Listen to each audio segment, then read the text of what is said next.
Mungu anapenda sifa na lazima tuweze kutunza sifa mbele ya Mungu. Biblia inasema walipoanza kuimba sana na kucheza na kupepea matawi na ingine chini, halafu wakondesikisia wakose wakaenda fazi ya Yesu wakasema, mwalimu bana tusumbua, waambie wanyamazi. Haiombe kunyamazisha zawadi ya mtu mwingine kanisani. Merci. Haiombe. Watu wengi wamevunjika moyo kwa sababu ya makanisa. Ukiona mwingine sijua na zawadi fulani, kunatokea vitu vya kumvunja moyo, na hii ni vibaya sana. Hiyo ni vibaya sana. Acha mwingine, usinyamazishe zawadi ya mtu mwingine. Mama huyu anakuwa kimbelembele. Sina wewe ukuwe kimbelembele, tukue na wili. Kimbelembele nikwe vitatu.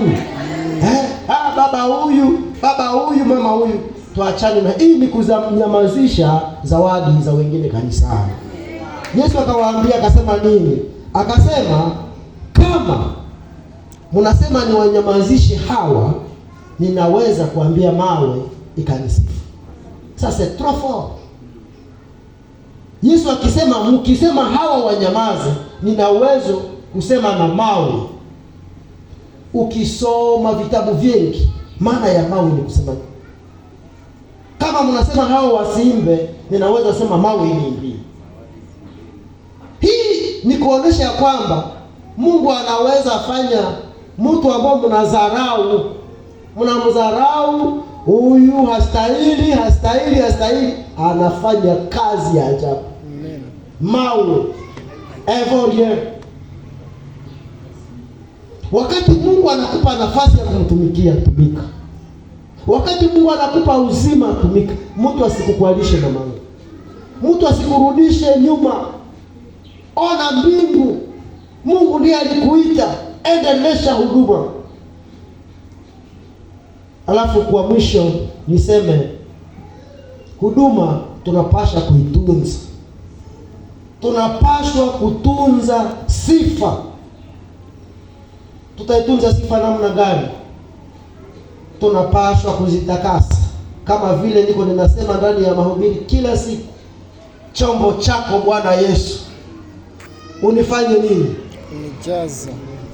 Niko mikononi mwako, unijaze, unitakase. Chombo. Kujua gisi mtu kwa chombo cha Mungu iko neno kubwa katika utumishi.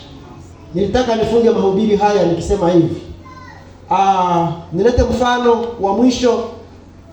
Unanunua vazi au vest ya rangi ya mweupe na kiatu ya rangi ya mweupe na patalo ya rangi ya mweupe na shemize ya rangi ya mweupe na karvande ya rangi ya mweupe. Uko na kitoto wako kibebe kiko natembea na mikono na miguu.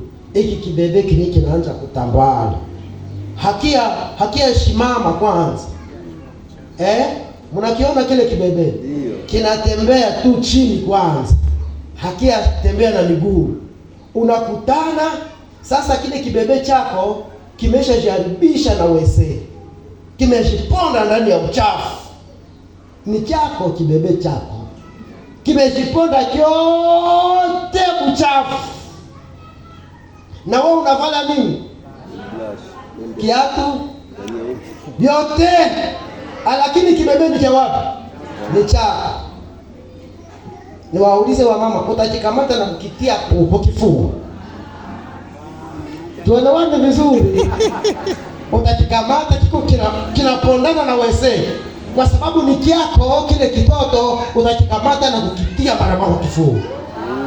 Ni kukikamata kukitia mplastiki ya maji. Kukiosha. Ni hii picha ya kutunza sifa. Mungu wetu tunayemwimbia ni mtakatifu. Amina. Amen. Lazima tuingie ndani ya birika ya damu ya Yesu Kristo. Birika ituoshe. Hata kama Mungu ni baba yetu, hata kumbatia sifa yetu na buchafu. Hapana, Mungu hata kumbatia sifa zetu na buchafu. Lazima tuingie ndani ya birika ituoshe, na kisha Baba wa rehema atatukumbatia. Kama ni amani, tuchapie makofi ya juu sana. Na hapo ndipo nitawaomba wanakwaya wote walio hapa mshimame mahali mlipo, alafu tuwawekee mikono. Mungu awawezeshe. Au buli mundu yuko anemba, kila mtu mwenye anaimbaka ashimame.